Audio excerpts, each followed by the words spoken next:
Hi everyone, this is Greg. This episode's guest, Manuel Lopez, was also part of the same Displaced project as last month's guest, Livian Yeh. Displaced will be revived this winter by Artists Theatre of Boston in a series of pop-up productions. Go to artiststheatre.org for more information. Also, we have a podcast crossover to announce. The Parsnip Ship podcast has chosen my play Repossessed to be recorded live. They will record a full-length version of my play on March 9th in Dorchester, and I invite anyone listening to grab a free ticket for the recording. For more information, see theparsnipship.com. And lastly, I have a new resource to announce, a Boston Playwrights resource cheat sheet, a list of all the opportunities, deadlines, and resources that a Boston playwright would ever want. It's available for free on our website, bostonpodcastplayers.com. Boston Podcast Players is supported by a grant from the Bob Jolly Charitable Trust. Boston Podcast Players.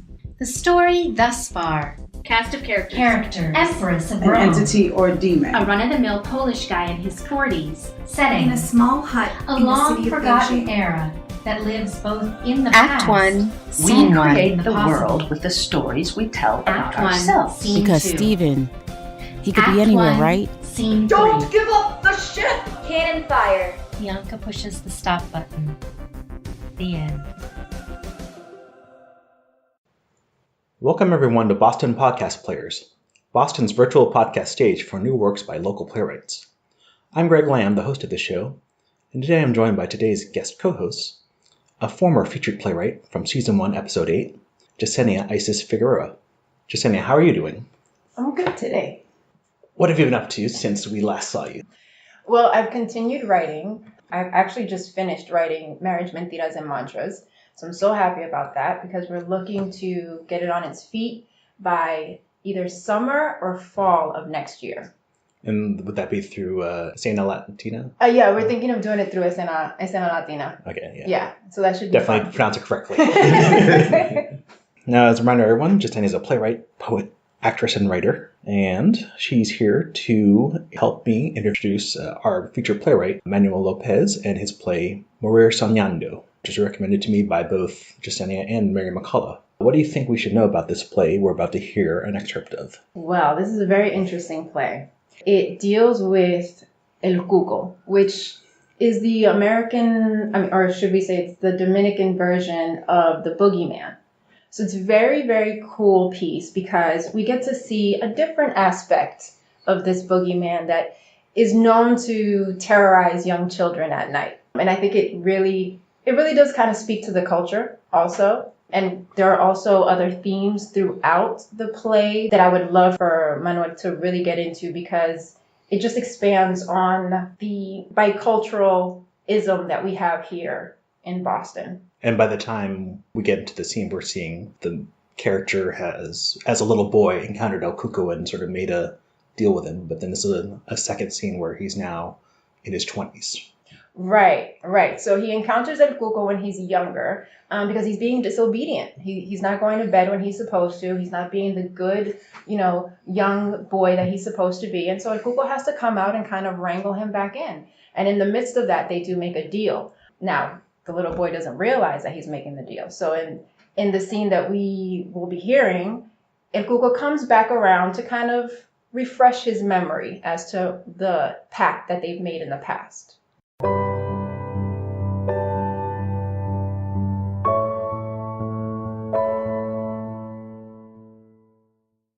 Morir Soñando, Die Dreaming, by Manuel Lopez Torres. Characters: El Cuco, the dark, scary, mysterious something that lurks in the darkness, Dominican, middle-aged being. Rafael T. from Washington Heights, living in Washington Heights, Dominican male, early to mid-20s. Leila, Rafi's childhood best friend and first love, Dominican American female, early to mid-20s. Scene 4.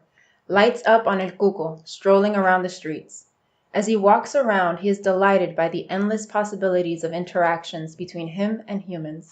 He taunts and entertains ideas of toying with people and their lives as they know it to be. I swear I'm not evil. You think there would exist something evil to watch over your children? Actually, kids are really not my favorite. But they're easy. Boo. And who really believes that I eat them? Ugh, the thought of their scabby knees, dirty feet, messy hair. Oh, and their dirty fingernails? I can't believe people would make such outlandish remarks, talking so poorly of someone like me. It's like that saying, what someone says about you is actually a reflection of themselves. However, I sure do get a kick out of people. Just look at them. So vulnerable, so full of emotion, sometimes bursting with life, others not so much. Regardless, ever so stuck in their bubbles. Oh, and with always something to say. And predictable? It's all a science almost. Everyone can be picked out of the crowd. They each have their little roles and hats they wear. It's as if their whole world is calculated. It just makes me want to pop those bubbles they float around on. I mean, I get it. You're probably thinking I'm some kind of sick demon. But let me ask you something. Since when have you seen such a good-looking devil? It's just a wonderful day to be doing what I do best. A perfect day to be with all of you. Another day in the life where I get to see myself right into someone's trouble. El Cuco strolls up to a Rafi outside, waiting under a tree. El Cuco hides behind the tree. Enter Layla rushing. There she is. I thought you died. I know, sorry. They were mad slow today. Did they have to catch a kid chicken first? Who knows? But here you go. I got you the chicken sandwich con tostones. Thanks, you're the best. Of course, I got you. So, cuéntame, what's this amazing thing you got for me? Well, it's more so for us. Yeah, you know what I mean. So it's this opportunity I found while looking around for scholarships to help with financial aid. Lord knows I can use the hand. Ain't that the truth? But have you heard of the Skadden Arps Honors Program in Legal Studies? No, what is it? Probably our big break. Is that so? It's literally designed for students like us. They straight up gear it towards students of color and immigrants. That's cool. Yeah, because you know they need us to do the real work. Ha! Because we're the criminal minds according to them. We'll cross that bridge once we get to it. But listen, this scholarship program is legit. How so? Well, first off, it gives housing for 2 years. You already know how much money that will save by eliminating room and board. True. ¿Y qué más? They help students get into law school by doing LSAT prep, but that's not the best part. My man, they get you paid internships at law firms. What? That is awesome. Rafi, we have to do this. You have to do this. I mean, it's easier said than done. No, look. Eligibility for the program has nothing to do with citizenship status. Oh. Right? I mean, it sounds mad competitive, though. Come on now, Rafi. You know we're partners in crime. We'll help each other out. We got this. You know what? You do miss 100% of the shots you don't take. Exactly. There's nothing to lose. This is totally different from what I had in mind, but it may work. You had a better plan? Well, more so my hopeless romantic plan, a.k.a. never in a million years. You? A hopeless romantic. Nah. Exactly my point. But right now, I got my eyes on something else. What? Dame un chin de tu papitas. Didn't I tell you you should have gotten fries with your sandwich? Hey, I know, but I knew you were getting them, though. And what, you thought I'd share my food? ¿Y por qué no? I already shared my poli-sci book with you from Mr. Sanchez's class. Doesn't that come out to like, papitas at least once a week for the rest of the semester? Oigan, para que baboso. I hate that lecture anyway. His voice is so monotone. Yo, tell me. Sueña. Tell me about it. It's so hard staying awake in that class. You know that fries ain't getting any warmer. Hey, que lampón, toma. Gracias. Hey, narga. Hey, dame un tostón. Please, help yourself. Mwah. Love you, mi amigo. Qué linda el que te vea. And if I'm not mistaken, that was just PDA. Ay, por favor, mira, don't get me started on all that. Trust me, I have more to be concerned about. Even though a little love never hurt anybody. Actually, I always thought you'd be the one all caught up as Cupid's little play toy. I think Cupid has an eye out for me. I can feel it. Oh, yeah? So what's this master plan of love then?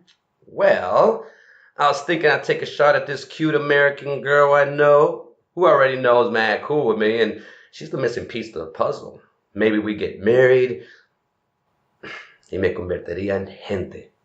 You know? Finally become a real person. Damn. Lucky girl. I wish somebody out there was targeting me. Well, what if I took a shot? They look each other in the eye. A pause between the two occurs. Cuco from behind the tree at a distance peers in. Ooh, leave that up to me. That's easy. I'm no Cupid, however. A bird poops on Rafi's shoulder. Oh my god! What the? Did a bird just shit on me? That's a sign we've been out here for way too long. Pulls out a napkin and wipes Rafi's shoulders. There you go. Thank you. I can't believe that just happened. Well, you know, it's supposed to mean good luck. Oh, so you think I'm going to get lucky, huh? Oh, Rafi, come on. We've been friends and known each other for how long now? If something was going to happen, it would have definitely happened by now. Yep. Yeah, you're right. But you sure you don't want to marry me just to help a brother out? How loco tu, muchacho. Hey, I'm just saying. Yeah, no way. Besides, you know my mom. Oh, I know. She's forever saying que tú no te puedes enamorar hasta que tú aprendas a cocinar. For real, yo. Que se oda. She's forever commenting on my lack of knowing how to pelar un plátano. And I'm like, what in the world does peeling plantains have to do with getting married? Hey, I do love me some plátanos, though. But it would be easy. We already got a bunch of pictures together. Hell no. I'm not getting into no damn life lie. What? Remember, we're the ones trying to get into law here. Well, it wouldn't totally be a lie. You know you love me. Yeah, I have mad love for you, Rafi. You're basically like family to me. Like my little brother. But hell no. I don't even know the color of your toothbrush. It's purple, actually. Wow. Yeah, see, even if I had a future husband, he wouldn't have a purple toothbrush. But it's the free one from the dentist. Right, that still isn't helping your case. I guess. Well, I gotta run. I have my econ class on the other side of campus, and I don't want to be late because that lecture is forever packed. Alright. Bye. Irafi, What? don't forget, this is it. You bet. Exit Layla. Rafi remains in silence, contemplating what just happened, blankly staring out into midair. Psst. Rafi looks around to see where the sound is coming from. Enter El Cuco from behind the tree. Well, that was shitty. Tell me about it. I would, but I wouldn't know where to start. Gets up and stares at El Cuco, bewildered. You have a nice day. Will you? I'll try. Walks away. What if you didn't have to? Turns around, shrugs shoulders at El Cuco, then keeps walking. Háblame de Leila. Do I know you? Don't you remember?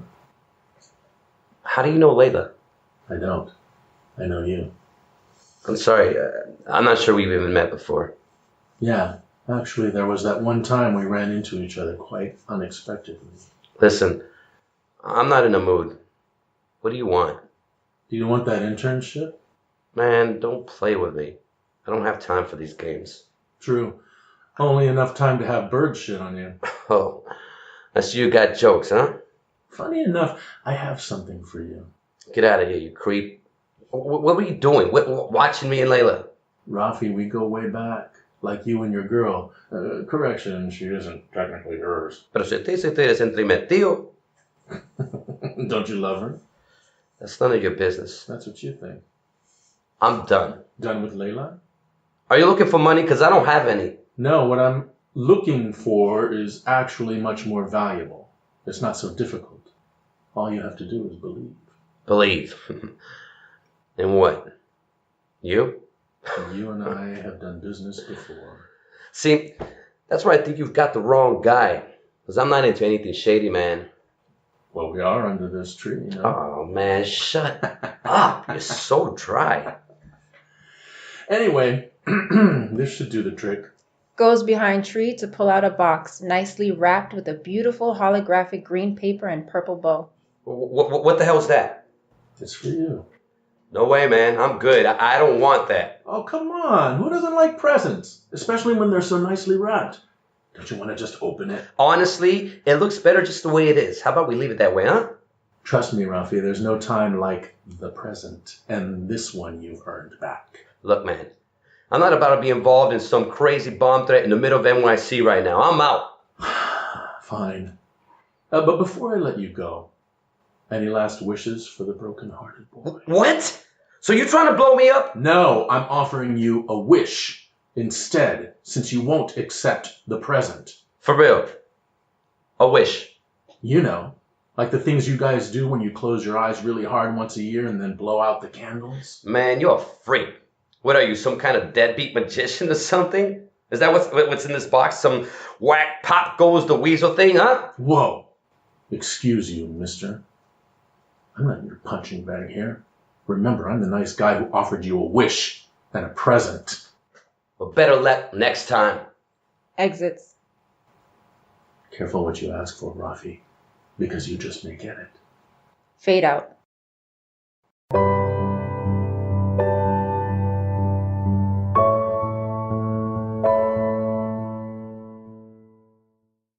Our featured playwright today is Manuel Lopez, a playwright and actor who hails from the Dominican Republic. He's lived in New York, which was the setting of this play before he came to live in Boston. He was recently one of the 8 playwrights in the all-star local playwriting lineup assembled by the Artist Theater of Boston, including past and future guests to this podcast, Livian Yeh, Laura Neal, and MJ Halberstadt. Manny Lopez, welcome to Boston Podcast Players. Thank you.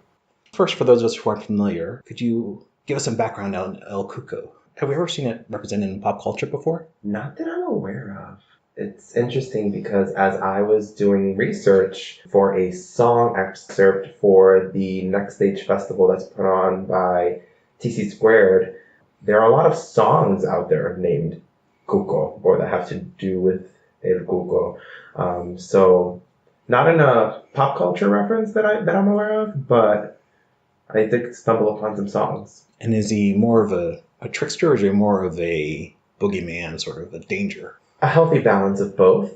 Definitely a trickster and, definitely a cheater and, trying to get his way. You'd think there'd be like a zero-budget horror film sometime in the last 20 years. Right. Oh, idea. Yeah. So I'm actually curious. Morir Soñando, the name of the play, which translates into Die Dreaming, but it is also a very typical drink. Mm-hmm. So how did you come to name this play Morir Soñando? So I really like the imagery of Morir Soñando, to die dreaming. As a Dominican, I know it as a beverage. That's this bittersweet beverage that we enjoy, and to think of something so good to be named as Die Dreaming is an interesting idea that I wanted to play with, especially when you take the word dreaming literally, which is a big part of the play, and how dreams are things that people believe in and shape the lives that they live. Now in the cast we have met in the excerpt Layla and Rafi and El Cuco, of course, and that's in that excerpt, but we also meet a whole circle of friends and families and acquaintances that revolve around those two, right? Yes. So, and that's one of the biggest themes is relationships and family and the importance of those people around you that form community, especially being an immigrant story that takes place in Washington Heights, New York City. A lot of times our biggest asset and our resource as an immigrant is the people who are standing right by you, who are on the same path or similar path. Yeah, so the story of being an immigrant and coming here to the United States for a better life, that's definitely something that a lot of people can resonate with. So do you believe that people outside of that story can also resonate with Morir Soñando, people who haven't experienced the immigration and having to leave behind their country? Do you think that your play kind of helps people to understand what that could look like?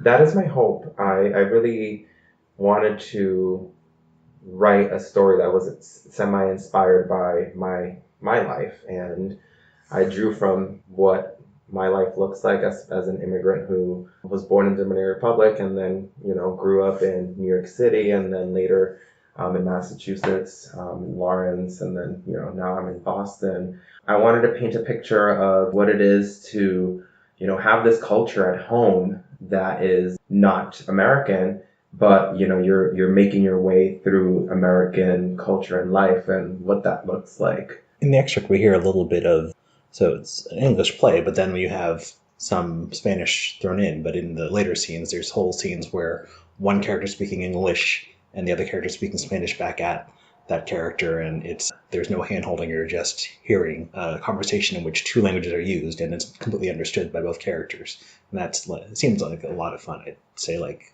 30% of the dialogue in the play is in Spanish. Yes, and I wanted to stay true to that. It was really difficult. It's one of the challenges that I had in writing the play is how much Spanish do I put in here? I mean, because at the end of the day, there's going to be a large majority of the audience that's not going to understand it. So one of the techniques that I had to think about is have the audience understand through context and through the responses that Rafi is having with his mom.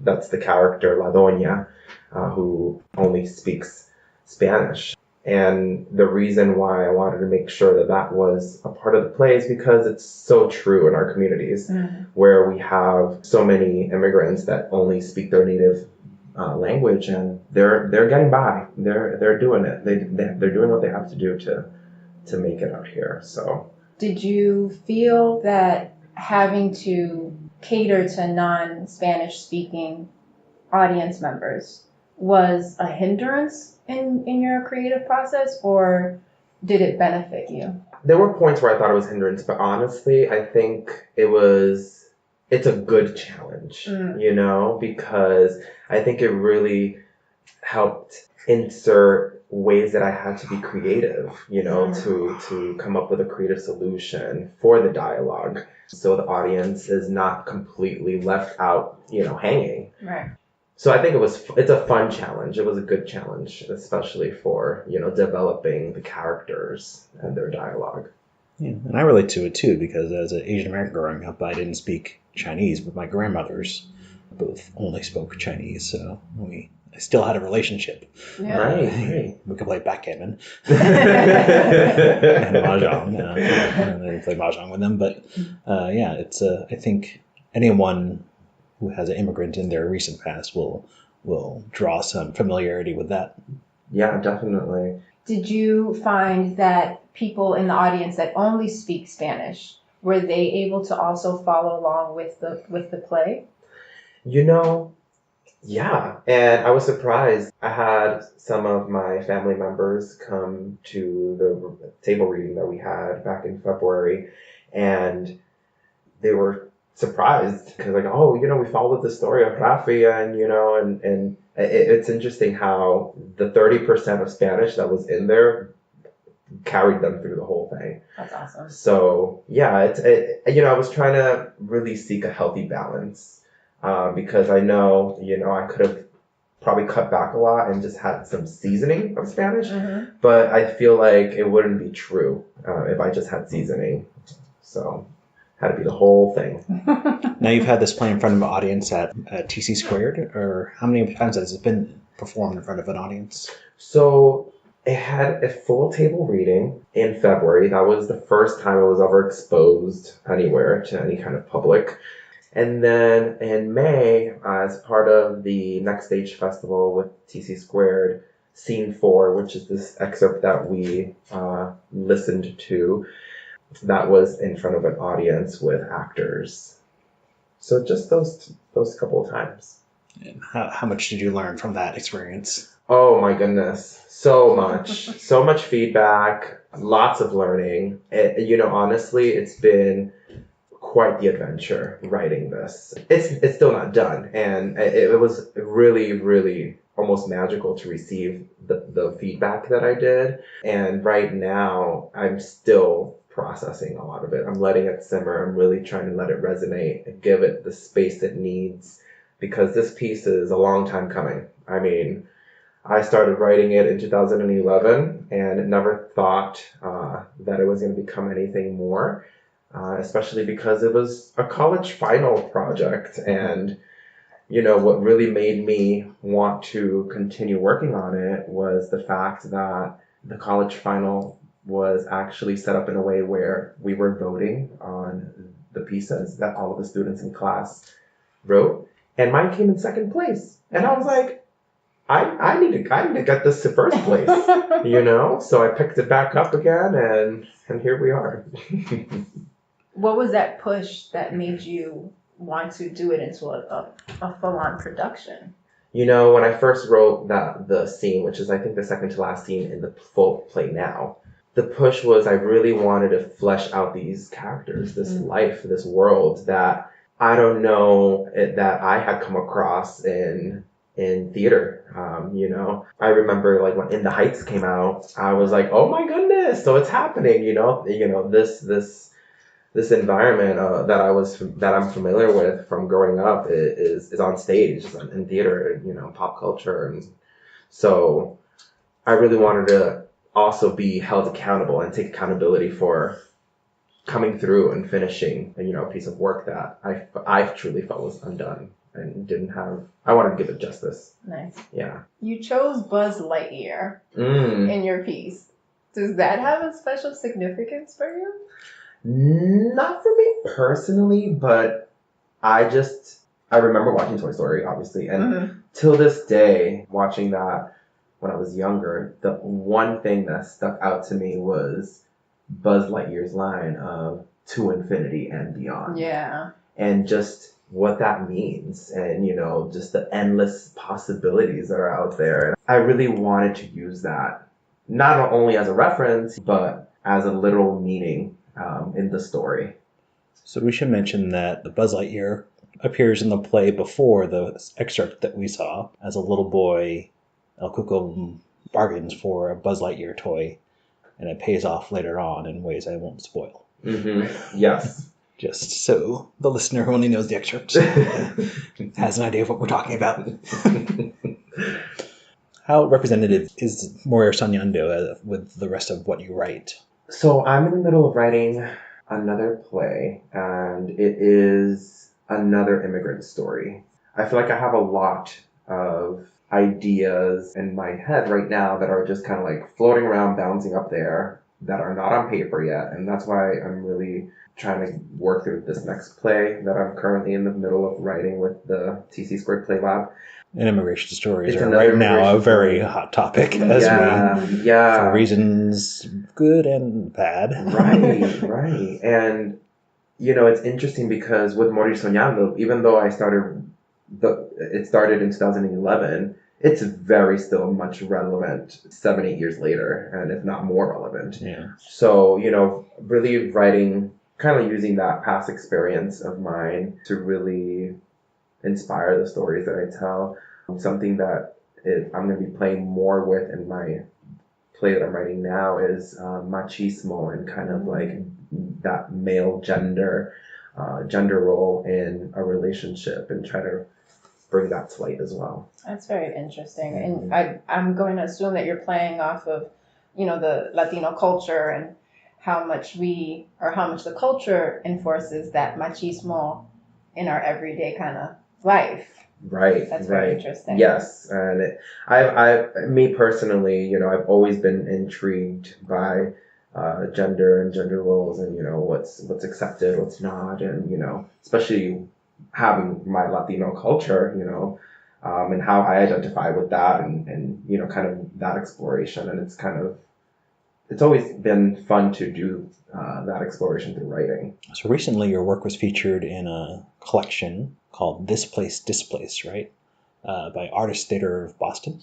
Yes. And can you tell us about working on that? I believe I heard about this from Livian, and each of the 8 playwrights in there were paired with people affected by housing changes.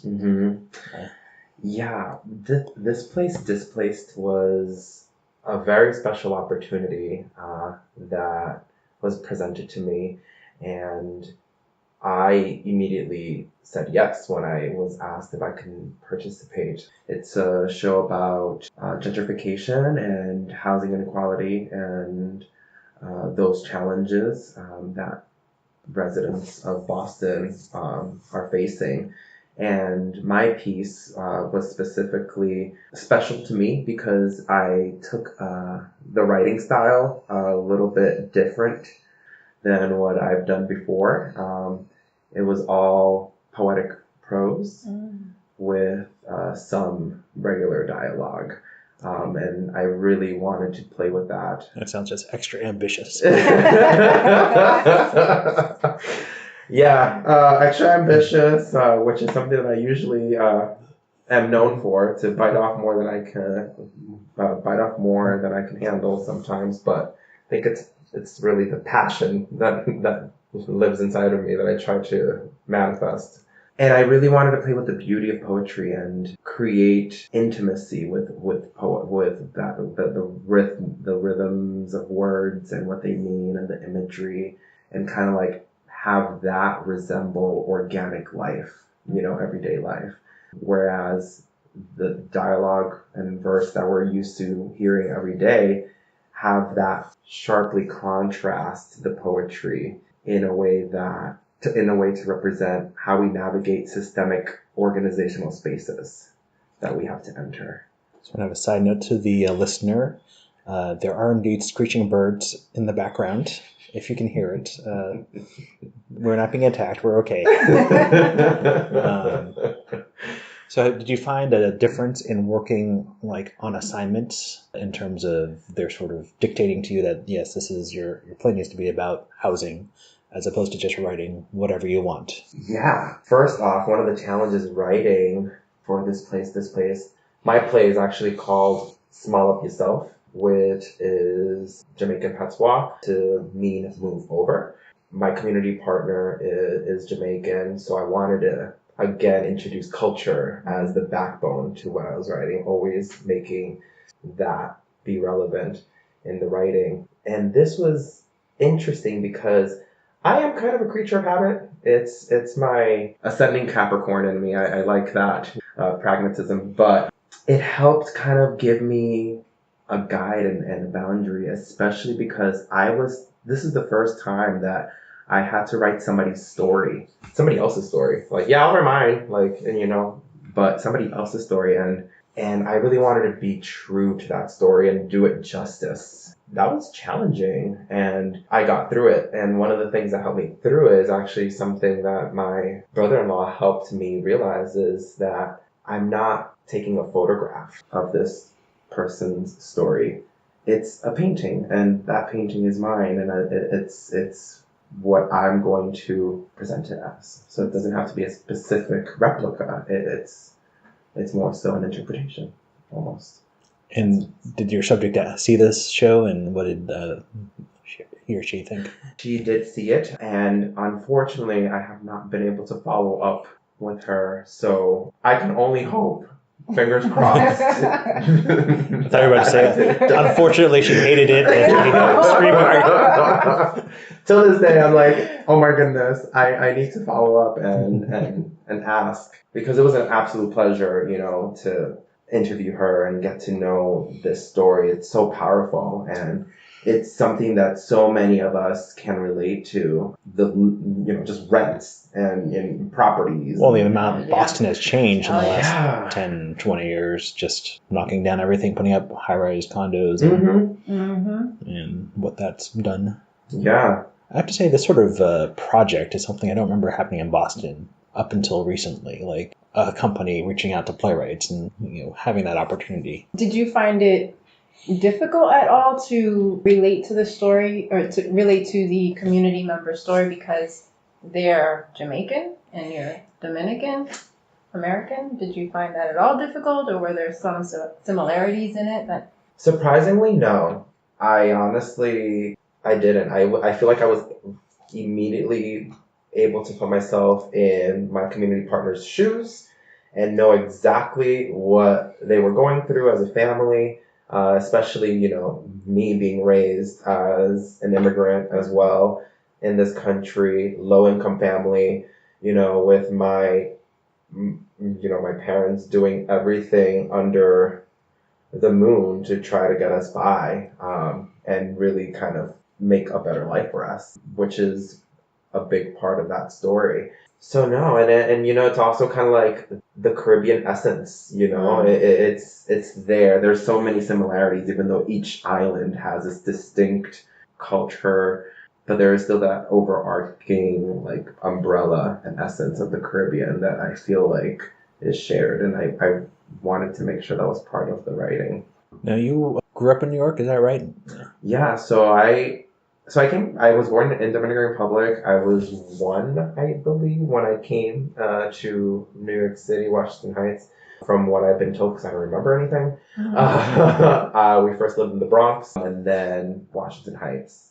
And then I moved to Lawrence, Massachusetts when I was in the middle of middle school, and then been in the States since. So I was really biased when I first moved because I did not know how to New Yorker bubble, but I very much did. I was like, 1, where are we going? Why are these the boonies? And these streets, like, where's my grid system? So it's interesting to think, to look back and you know, see the strong identity as a New Yorker when I was like 10. And I was just like, okay. Now, you know, that I've been here for a little bit more than half my life, and it's interesting because now I'm like biased, and it's hard to be like, okay, where are my like loyalties? Where do my loyalties lie? Like, I will point out that you're wearing a Red Sox cap as we speak. Yes, yes. So you have one way to declare that yourself. Speaks for itself. Big Papi. Yeah. That was an interesting transition as well because, you know, I remember being a Yankees fan, but it's just such a rivalry. It's like, can I just like enjoy both? Like, you know, but yeah, no, I'm definitely a Bostoner now.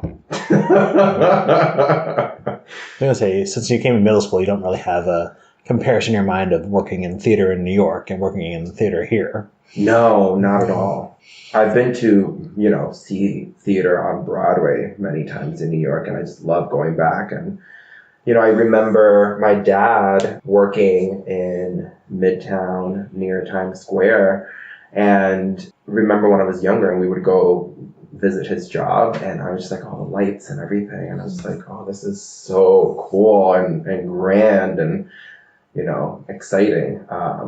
That's really the only relationship I have with theater from my time in New York. Theater really kind of blossomed as an interest in high school, and then in college when I did my undergrad in theater. I always had this instinct to pursue art of some kind, especially performance art. You know, that has led to me just being an art hobbyist in many different fashions and mediums. I like to sing, I like to dance, dabbled with acting. Yes, you have. Do media, photography, things like that. So just like a little bit of everything, you know, just here and there for fun.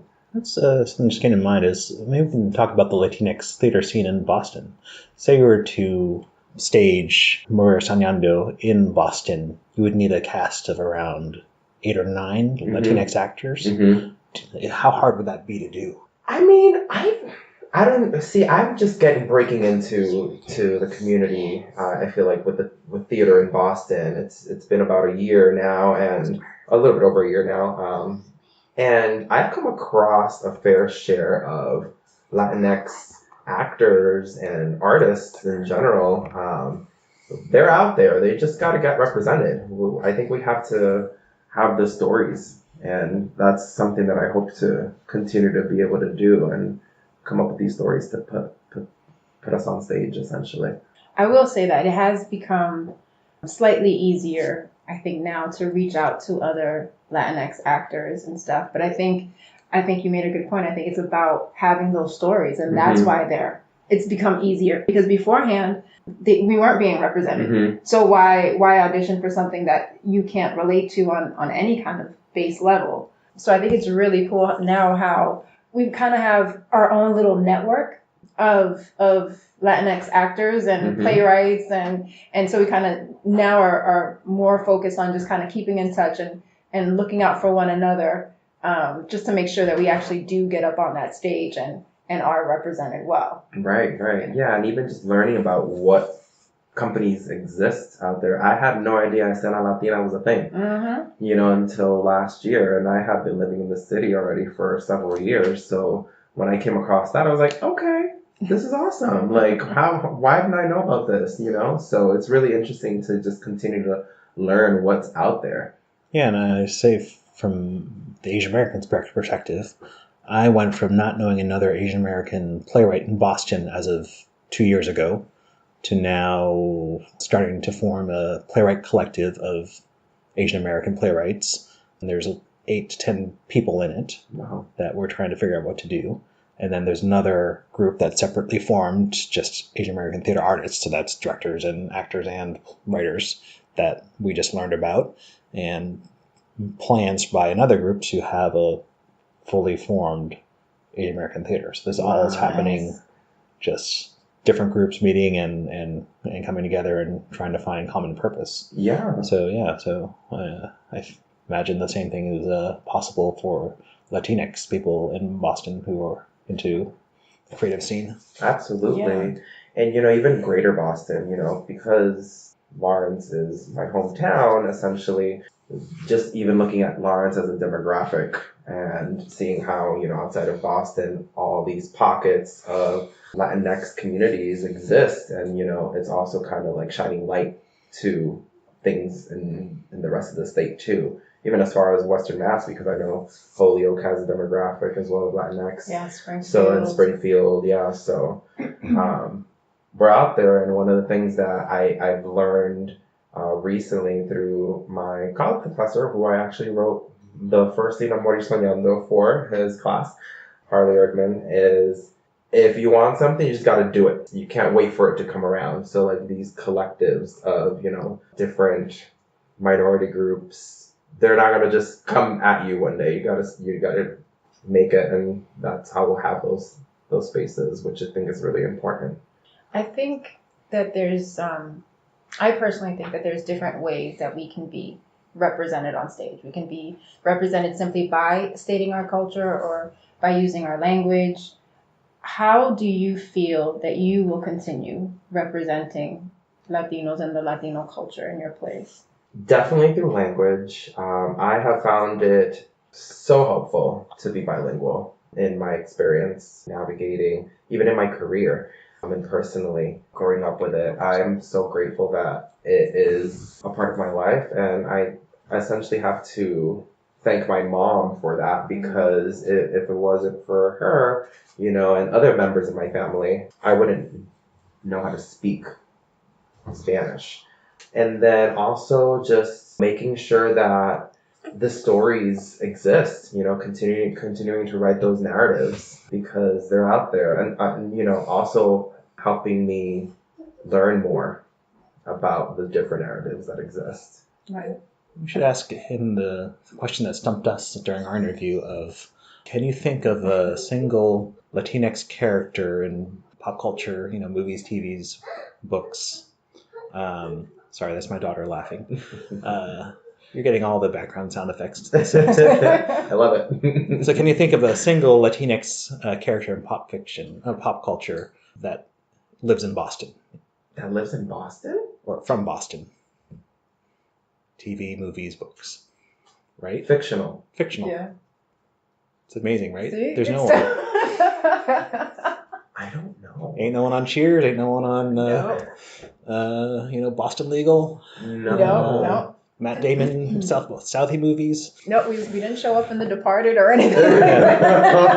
Eventually, I looked into it, and the most prominent one was Social Network. One of the people there who helped found Facebook was Latinx, but played by Andrew Garfield, a white Englishman. But beyond that, that was it's just not in the culture. I did not know that. Yeah, but now that you know, it's going to haunt you. Yeah, it really will. Oh my goodness! It stumped me. I could not think of one character. I couldn't think of anything. Yeah. See, at least with Asians, if they set something in a college, they'll have a couple of us in the background.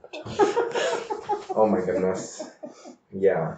So let's talk about TC Squared. We've talked about that a bit before in other interviews. How does that help you with your writing?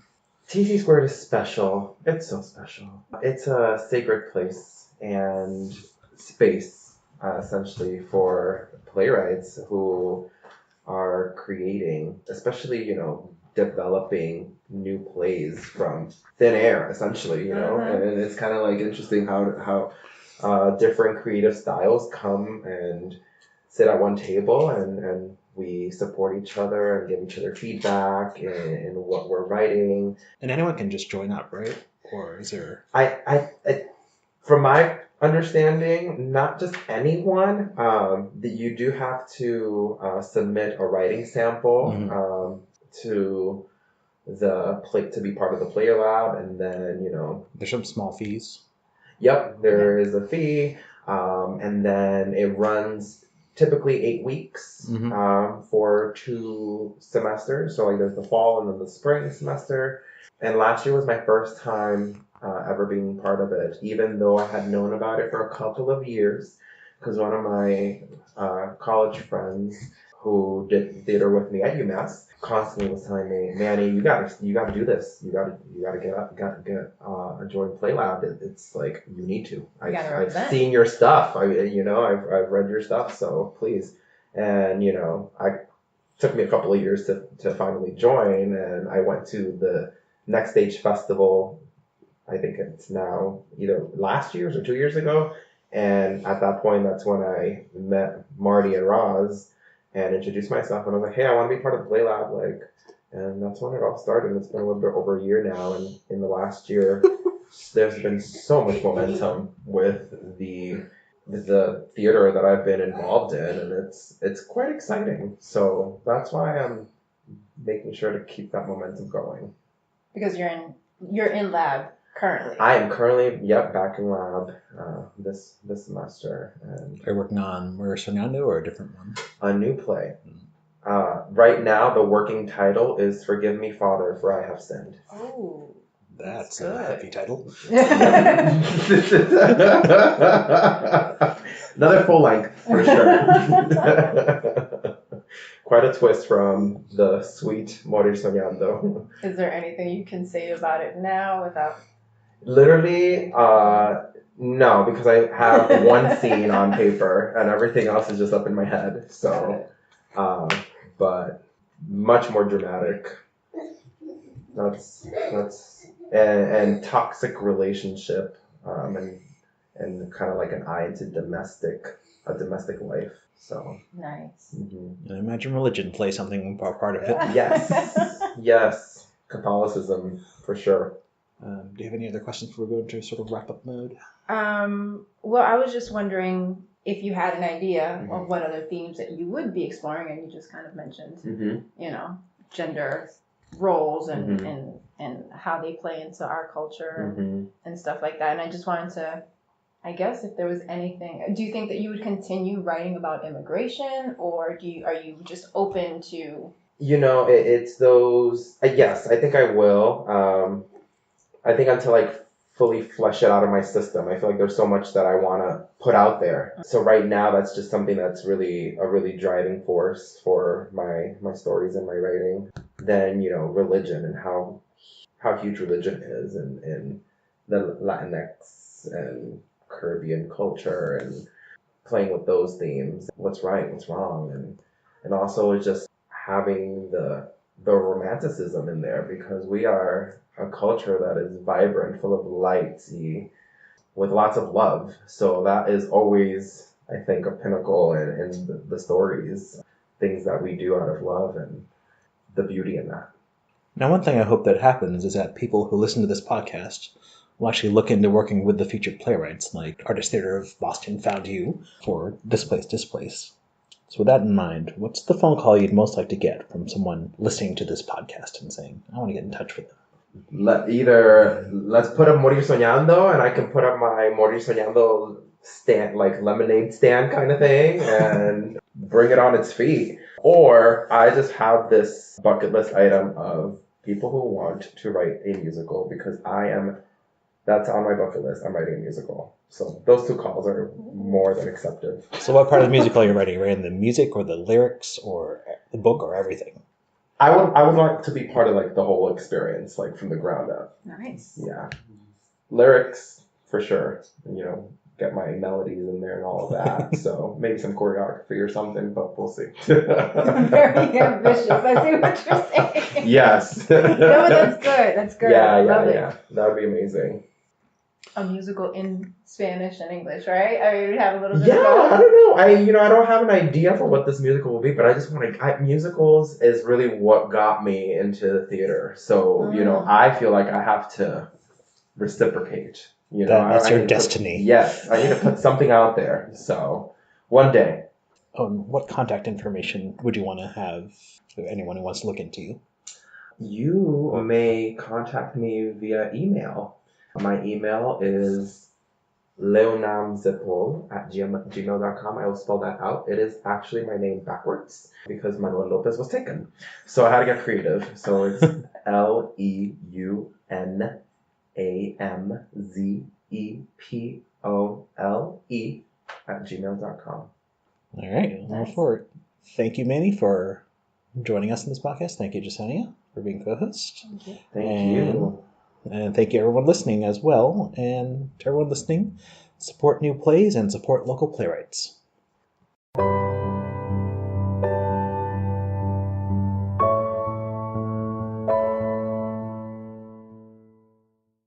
Morir Soñando was written by Manuel Lopez Torres. El Cuco was played by Michael Sines. Rafi was played by David Quiros. Layla was played by Nicole Ventura. Stage directions were read by Jecenia Isis Figueroa. Follow us on Twitter @BossPodPlay and on Facebook. Please rate us on iTunes or your podcast player of choice. You can support us on Patreon @BossPodPlay. Our theme was composed by Thomas Deas, thomasdeasmusic.com. Additional music by bensound.com. Other than yourself, do you know of a Boston area playwright who you'd like to be featured on the show? Let us know at bosspodplay@gmail.com.